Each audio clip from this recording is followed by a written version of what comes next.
लोकशाहीचा बुलंद आवाज, रिपब्लिकन वार्ता, महाराष्ट्र। डॉक्टर बाबासाहेब आंबेडकरांच्या घटनेची तोडमोड करणाऱ्या भाजपाला हटवा। महागाईच्या नावाने सत्तेत येऊन महागाई वाढवणारी सरकार भाजपा। डॉक्टर कल्याण काळे। जालना लोकसभा मतदारसंघाचे इंडिया महाविकास आघाडीचे उमेदवार डॉक्टर कल्याण वैजनाथ काळे यांच्या प्रचार दौऱ्यानिमित्त फुलंब्री येथे नगरपंचायत कार्यालयासमोर दिनांक 1 मे रोजी प्रचार सभा आयोजित करण्यात आली होती।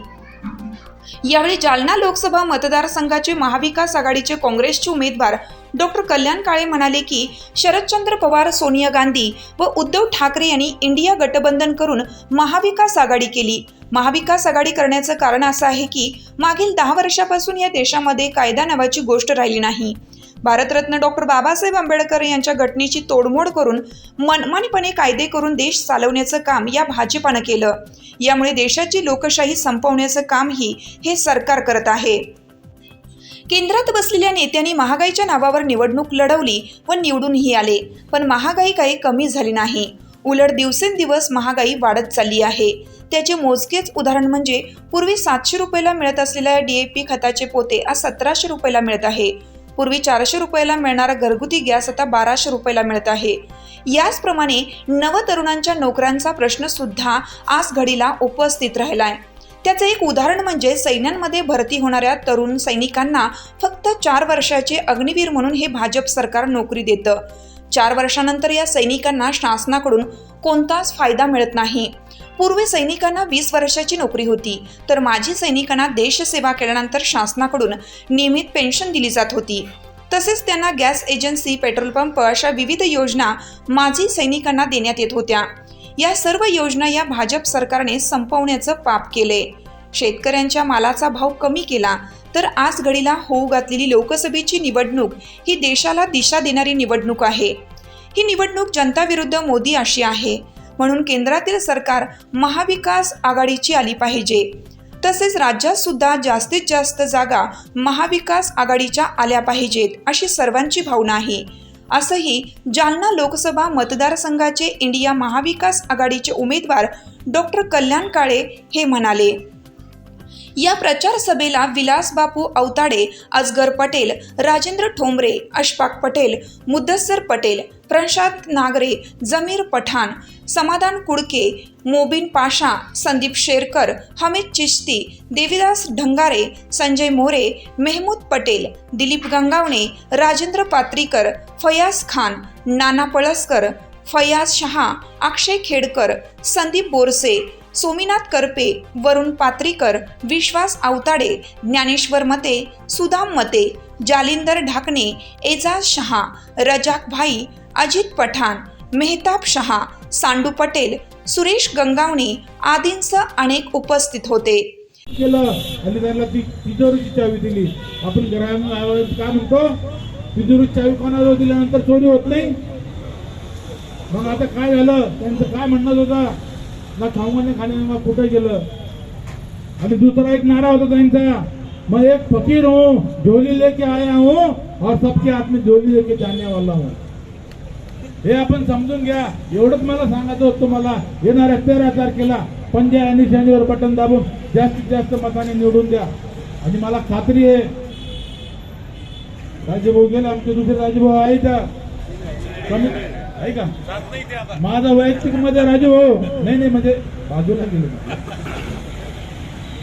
2 लाखाच्या कमीत कमी 2 लाखाच्या फरकाने आपला उमेदवार निवडून येणार आहे। परंतु त्याच्यामध्ये फुलंब्रीची किती भर पडती हे आपल्याला त्या ठिकाणी बारकाईनं पाहून जास्तीत जास्त प्रत्येक मतावर किती मतदान मिळेल हे आपण काळजी घ्या।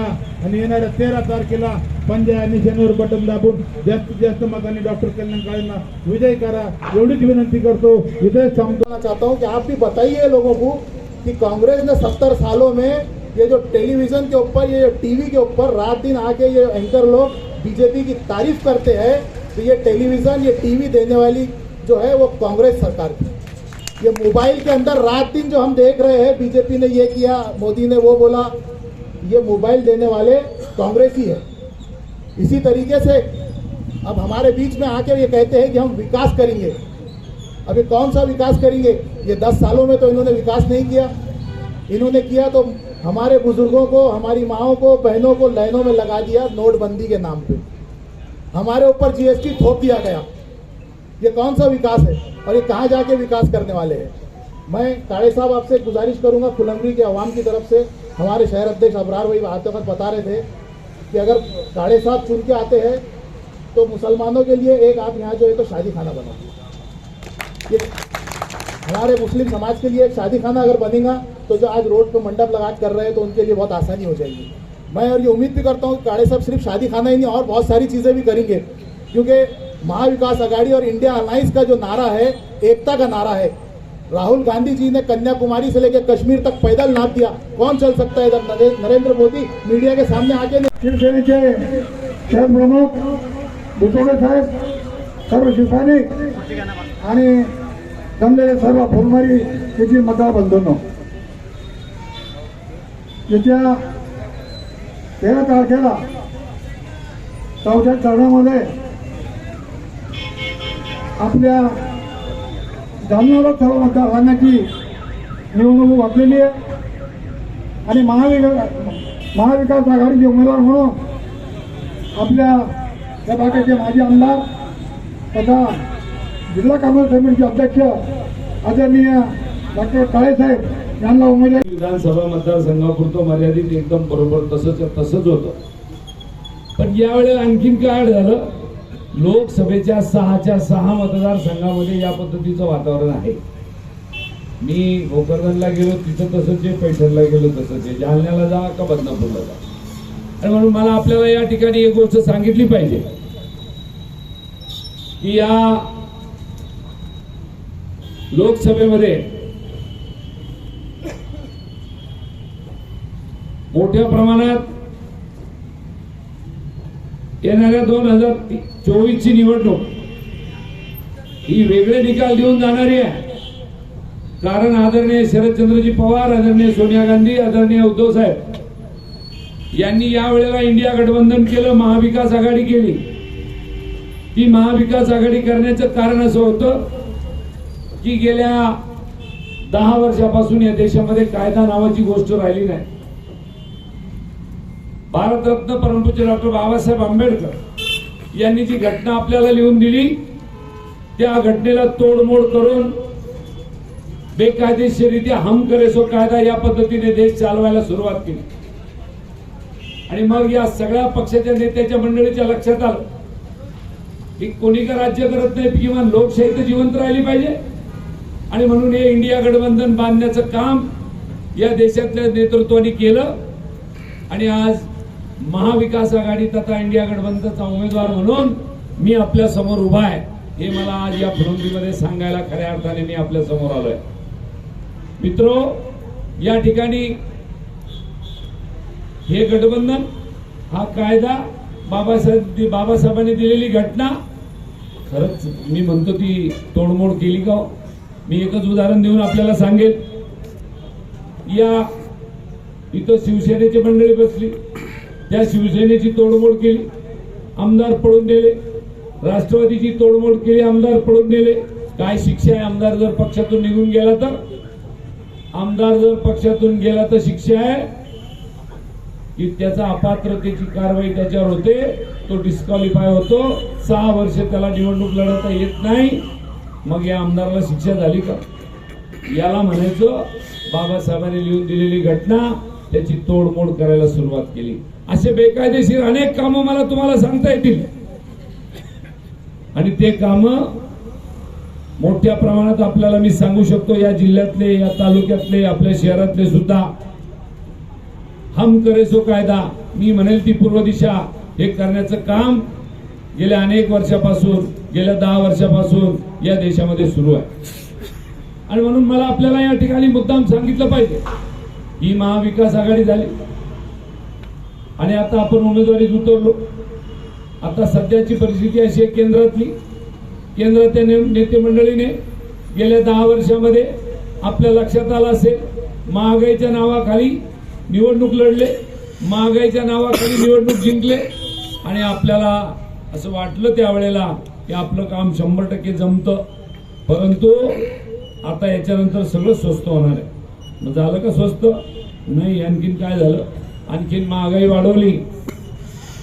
हो, हे आपले जे तरुण पोर आहे का, इथले नाही, आमच्या गावचे सांगतो, मोदी मोदी मोदी करायचे ना.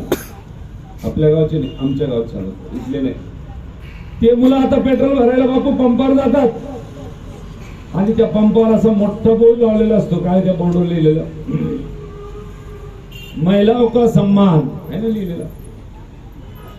आणि ते सन्मानच्या समोर काय मोठा फोटो आहे. कोणाचा फोटो आहे? ते आपला मोदीचा फोटो आहे. आपला मोटरसायकल घेऊन जो पेट्रोल भरायला गेलो का, तर असं खिशातून 100ची नोट काढतो आणि त्या मोदीच्या फोटोकडे पाहतो. त्या मोदीच्या फोटोकडे पाहून म्हणतो, याला तर निवडून आपणच आणलं होतं ना, आणि यांनी आता हे 100चं दिलं. आणि अशी 100ची नोट त्या पंपवाल्याच्या हातात देतो आणि त्याच्याकडे पाहून म्हणतो, या 100 मध्ये पहिलं 2 लिटर येत होतं ना, आणि आता 1च लिटर येतं ना. करील काय? लय अवघड चाललंय. असा तळमळ करतो माणूस. आणि तुम्हाला सांगू का, आता त्या सगळ्यांना कळायला लागलंय, महागाईच्या भरोश्यावर आमच्याकडून निवडणूक जिंकून घेतली आणि 400 रुपयाचा गॅस 1200 रुपयाला केला. महागाईच्या भरोश्यावर निवडणूक लढून घेतली, 700 रुपयाचे डीएपीचं पोतं 1700 रुपयाला यायला लागलं. किती गोष्टी सांगता येईल तुम्हाला मला. परंतु दुर्दैवाचा भाग असा आहे की त्याने अजूनही आपल्याला महागाईच्या भस्मासुरातून सोडलं नाही. रायला सायला आमचे तरुण पोरं सैन्यामध्ये भरती होत होते. त्या सैन्यात भरती होणाऱ्या पोरांना आमचे पोरं काय करायचे, आई वडिलांना सांगायचे, मला सैन्यात भरती व्हायचं आहे, मला एखाद्या गरुड जेब सारख्या एखाद्या अकॅडमीमध्ये नोकरी शिकायचंय, इन्स्टिट्यूट मध्ये ट्रेनिंग घ्यायची आहे. तो जायचा, पोटाला चिमटा घेऊन शेतकरी त्याला इन्स्टिट्यूट मध्ये प्रशिक्षणाला पाठवायचे. आणि आता काय व्हायला लागलं, ते बंद झालं ना. काय सांगितलं, अग्निवीर. अग्निवीर दिला. अग्निवीर किती वर्षाचा आहे? अग्निवीर 4 वर्षाचा. 4 वर्ष नोकरी कर आणि घरी जा. काय तमाशा आहे हा? काय तमाशा आहे? 4 वर्ष सैन्यातली नोकरी. पंडित जवाहरलाल नेहरू साहेबांनी देशाला स्वातंत्र्य मिळाल्यानंतर जेव्हा आर्मी उभी केली, त्यावेळेला 20 वर्षाच्या नोकरीची हमी दिली आणि त्याला सांगितलं, तू सरहदवर जा, सीमेवर जा आणि आपल्या देशाचं संरक्षण कर. तिथून आल्यानंतर तुला मान सन्मानाने तुझी पेन्शन मिळेल, तुला नोकरी पण मिळेल. पाहिजे त्या पद्धतीचं काम आम्ही तुझं करून देऊ. त्याला पेट्रोल पंप द्यायचं काम केलंय, त्याला गॅस एजन्सी द्यायचं काम केलंय. दिलं का नाही दिली? आपल्या गावात दिली नाही गॅस एजन्सी. आणि आता जाओ बोले घर पे 4 साल के बाद. हे दुर्दैव आहे आपलं. यांना नेमकं करायचं काय? तुम्हाला आम्हाला नोकऱ्या द्यायच्या नाहीये. बोलतो ना रामदेव बाबावर, तर थांबा ना 2 मिनिट. करायचे ठरवले. शेतकऱ्याच्या कापसाला मात्र 12,000चा भाव 6,000 आणला. का आणला असेल? एखादा माणूस काय म्हणतो, बाबा माझी कापसाच्या गाठी ऑस्ट्रेलियामधून 3,80,000 गाठी आयात केल्या. रिपब्लिकन वार्ता महाराष्ट्र वृत्तवाहिनी फुलंब्री औरंगाबाद. प्रतिनिधी अकबर शहा.